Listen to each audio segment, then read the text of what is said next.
May isang batang nangangalang Bea. Galing siya sa simple at masayang pamilya. Ay 9 na taong gulang. Araw-araw niyang nilalakad ang daan papuntang paaralan. Dahil ito'y malapit lang sa kanyang bahay at para makatipid siya. Isang araw, habang siya ay naglalakad, may napansin siyang matandang lalaki na nakaupo sa daan malapit sa basurahan. Ito'y mukhang malungkot at hinang-hina. Nilapitan niya ito at kinausap. "Pagod lang ako, hayaan mo na lang ako. Sagot ng matanda. Inabot ni Bea ang kanyang baong na tinapay. "Kain po kayo ha, ingat po kayo." Tumakbo na si Bea dahil mahuli na siya sa kanyang klase. Sumunod na araw, nakita na naman ni Bea ang matanda. Binigay niya na naman ang kanyang baon. At naulit pa ito sa mga sumunod na araw.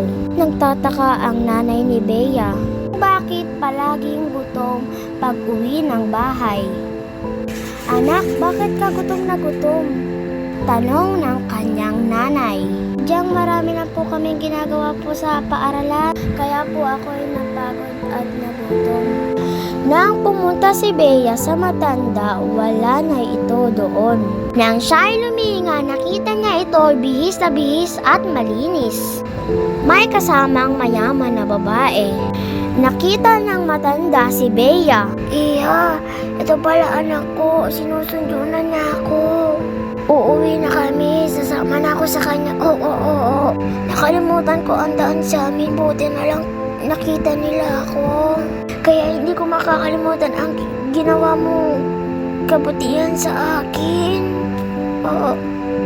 Sa murang mong edad, naisip mo tumulong sa kapwa. Oo. Pagpalain ka sana ng Panginoon.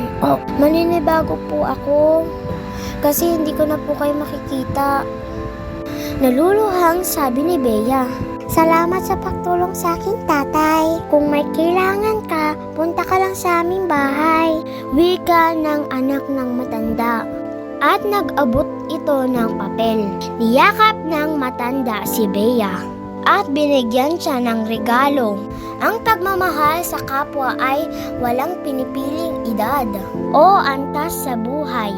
Bata man o matanda, mayaman o mahirap, may kakayahan tayong tumulong. Katulad ni Jesus, pinakain niya ang mga mahirap, pinagaling ang may sakit, tinanggap at minahal ang mga may kasalanan.